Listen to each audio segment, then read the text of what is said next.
For more on abortion and how it factors into the political landscape and 2024, we are joined once again by Niall Stanage, White House columnist at The Hill. Niall, thank you for being here.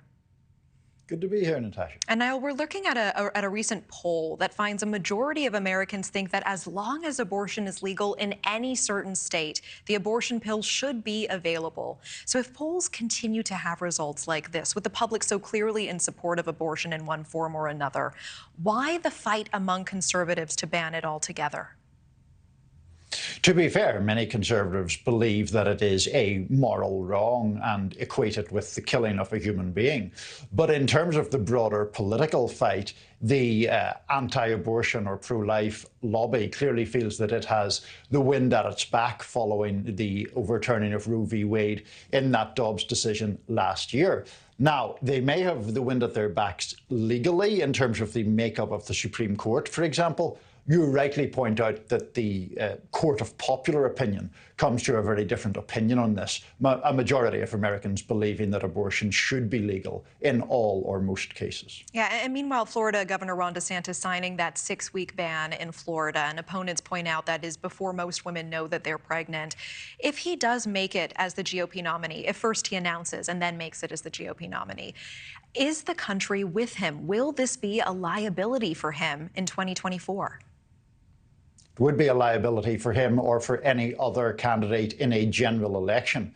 You rightly point out that, of course, in a Republican primary, the politics of this issue are very different.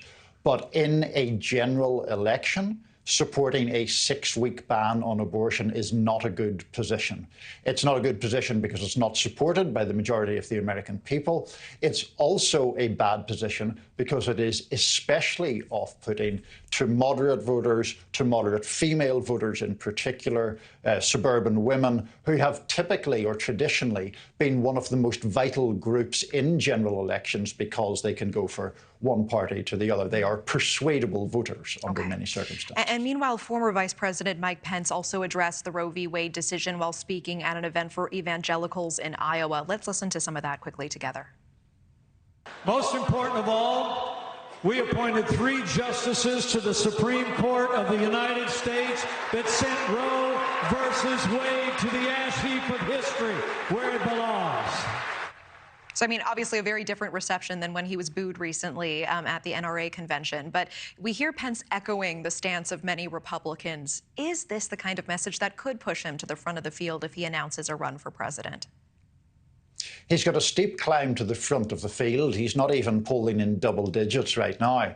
But if he runs, it's very clear that social conservatives, religious conservatives would be the bedrock of his support. That's why he's giving a speech like the one you just excerpted there, even as those kind of views, as I say, are not popular with the overall general population. Okay. Niall Stanage, always appreciate the insight and time. Thank you so much. Thank you. Thank you for watching. Go to newsnationnow.com to find News Nation on your television provider. And don't forget to click the red subscribe button below to get more of News Nation's fact-driven, unbiased coverage.